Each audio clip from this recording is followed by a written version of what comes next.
Default controls suck. Not all of them, obviously, but most of them do genuinely suck in my opinion. I cannot remember the last time I've played a competitive multiplayer game and I have not needed to change my default bindings. Whether it be an FPS game, a fighting game, a sports game, heck, even in this shit game.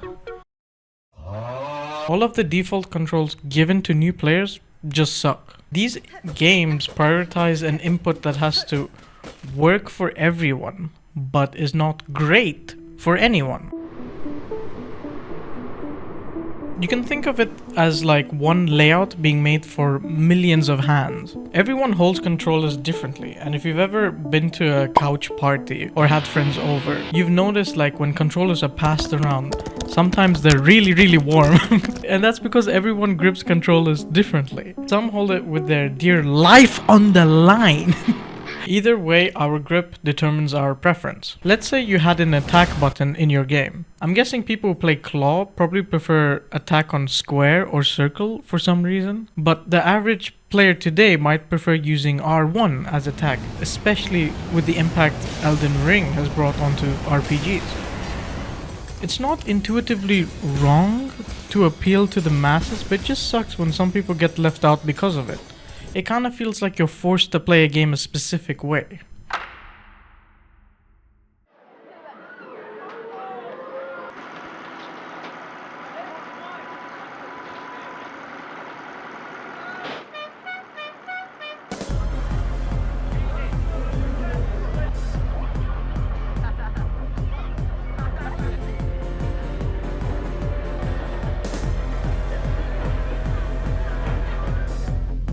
The first controllers to ever exist look nothing like what we have today. Before our console and PC era, there were arcade machines. You've probably seen something like this today in claw machines, if they're still around, I guess. It consists of a lever and buttons. The lever is usually used for movement, and the buttons are used for different inputs depending on the game. And for a long time, the lever and buttons were used on a lot of popular arcade games, whether it be Pac-Man, Space Invaders, Street Fighter. They all used a lever and some buttons for depending on the game. The NES, I believe, the Nintendo Entertainment System, I believe was one of the first controllers to actually introduce the D-pad. And then came the PS1, yeah, you get it. The problem with this new controller and its D-pad was that it wasn't made for games that actually existed at that time.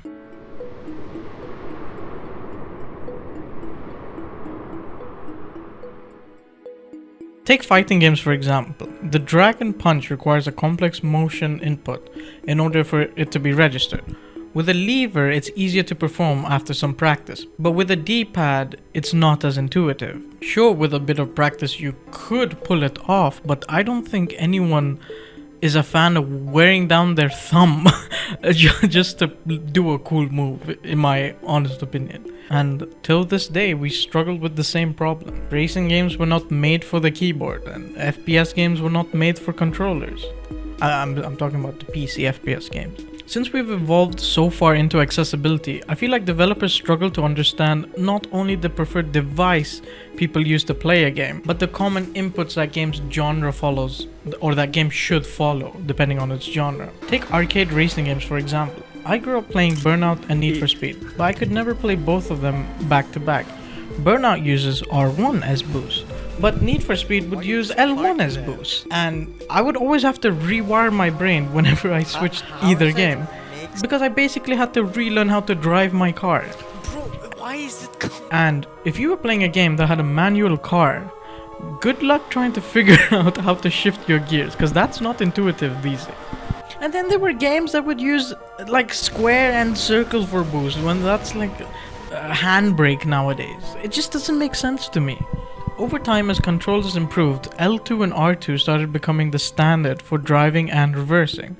But the rest of the buttons still have no identity. Circle could be handbrake in one game, but then it's nitros in another game, and it could be flashing your horn in another game. It's just random. It has no identity. And I mean, sure, you can obviously just change your bindings in the settings menu, but sometimes it's not as intuitive. depending on the game. Take this horseshit online car slop game that still has the worst default controls more than 10 years later since its release. Why is boost and jump next to each other? How are you supposed to fast aerial with your thumb? Unless you're playing claw. The two most important binds in Rocket League are air roll left and air roll right. They're not even bound by default in the controls. Imagine spending, I don't know, 50, 70, 100 hours just learning to drive your car and getting used to aerialing, just to be spat on your face when you try to learn how to improve at the game, and people tell you, oh no, you're supposed to use air roll left, oh no, you're supposed to use air roll right, oh you should be using power slide with the normal air roll, and everyone has like different opinions on what you should be using. Fighting games struggle with this problem too. One of the most important binds in Guilty Gear Strive 2, whatever it's called now, is dash, and that's not even bound by default. You would actually have to double tap your movement key in order to execute a dash. And then there's games like Counter-Strike that have voice chat on you won't believe me. They have voice chat on the letter K, which is in the middle of the keyboard. Your left hand's on WASD and whatever's going on there. Your right hand's on your mouse, I promise you that. Why is voice chat on K, Valve? Are you supposed to headbutt your keyboard every time you need to talk to your team?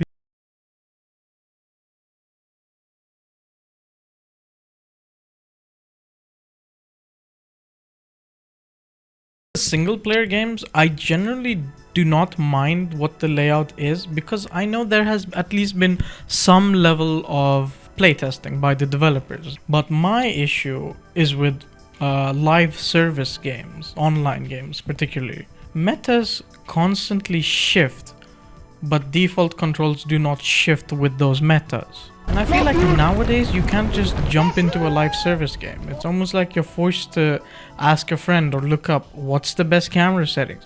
What's the best crosshair?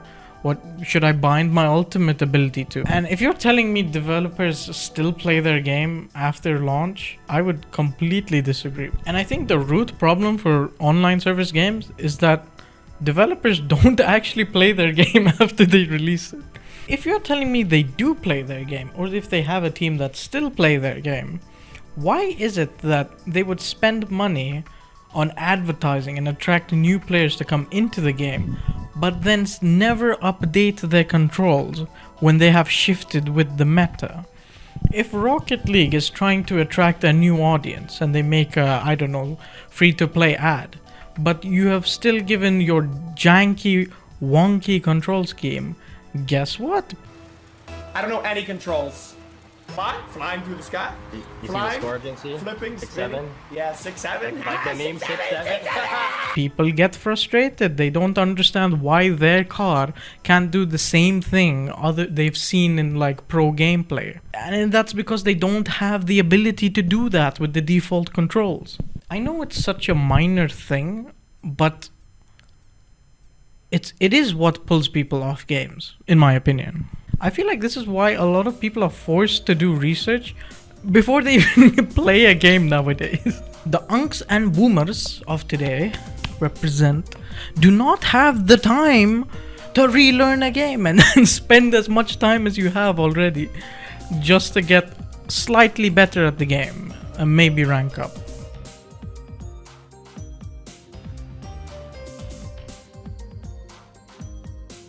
However, I might have a solution. It's probably not practical and ideal, but hear me out for a second. Whenever you start a game, present the player with different control schemes based on popular grips and layouts from other games of the same genre. Or let them make their own control scheme before the game actually starts.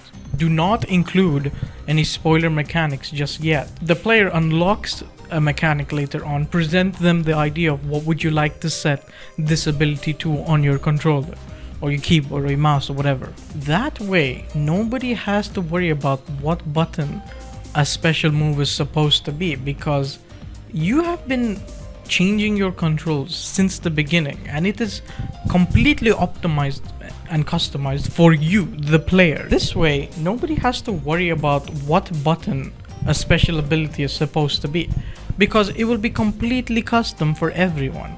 And sure, there will still be layouts and popular things people follow, but at least everyone can try and experiment a layout and see what works for them as they get into the game more and more and more and more. I would like to see a game help you rather than you having to leave the game to find stuff out. It's just a small quality of life improvement for the player. The funny thing is, some games actually already do this.